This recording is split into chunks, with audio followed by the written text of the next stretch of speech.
भारत ने अभी तक पाकिस्तान पर कोई सीधा हमला नहीं किया है, बल्कि सिंधु जल संधि स्थगित कर दी है। तो एयर स्पेस बंद कर दिया गया है, जहां अटारी बॉर्डर भी बंद कर दिए गए और व्यापार भी बंद है। ये ऐसे कदम है जिसने पाकिस्तान बिना लड़े ही घुटने पर आने लगा है। देश का विपक्ष चाहता है कि भारत सरकार संसद का विशेष सत्र बुलाए और ये बताए कि वो पाकिस्तान के खिलाफ क्या क्या एक्शन लेने वाला है।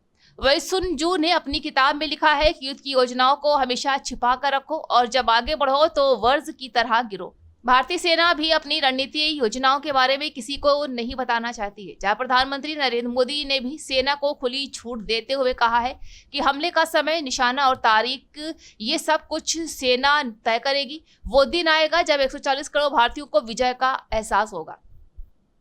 जी हाँ, अगर किसी को लगता है कि भारतीय सेना पाकिस्तान पर हमला करने की योजनाओं, हमलों के तरीकों या टारगेट के बारे में कुछ बताएगी तो वो गलत है। लेकिन आज इस सवाल है कि भारत पाकिस्तान को जवाब कब देगा। इस सवाल का जवाब ही आर्ट ऑफ वार में है और भारतीय सेना भी इसे जानती है।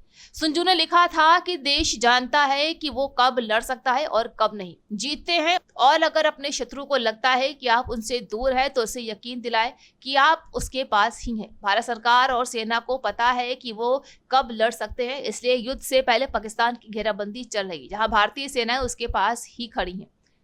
आपको बता दें कि पाकिस्तान की पहली घेराबंदी सैन्य रणनीति से शुरू हो चुकी है, जहां भारतीय सेनाओं ने सीमा पर अपनी अपनी स्थिति मजबूत कर ली है ताकि आदेश मिलने पर तुरंत सैन्य कार्रवाई हो सके। नौसेना ने समुद्र में मोर्चा संभाला है, जहां उनका क्राफ्ट कैरियर अपनी पूरी फ्लीट के साथ अरब सागर में पाकिस्तान के करीब मौजूद है।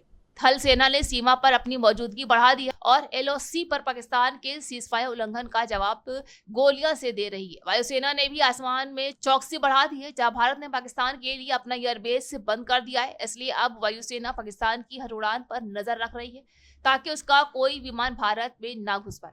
पाकिस्तान की दूसरी घेराबंदी कूटनीतिक रूप से हो रही है ताकि पाकिस्तान को पूरी दुनिया से अलग थलग किया जा सके और कोई उसकी मदद ना करे। पहलगाम हमले के बाद भारत ने दुनिया के हर देश को आतंकी हमले में पाकिस्तान के शामिल होने के सबूत दिखाए थे, जहां भारत सरकार ने एक डोजियर भी तैयार किया है जिसमें आतंकवादी घटनाओं में पाकिस्तान के शामिल होने के बारे में बताया गया है। भारतीय विदेश मंत्री एस जयशंकर लगातार दूसरे देशों के विदेश मंत्रियों से मुलाकात करके पाकिस्तान के खिलाफ मोर्चाबंदी में जुटे हुए हैं और अब यूएनएससी में भी पाकिस्तान के खिलाफ मोर्चा तैयार हो रहा है।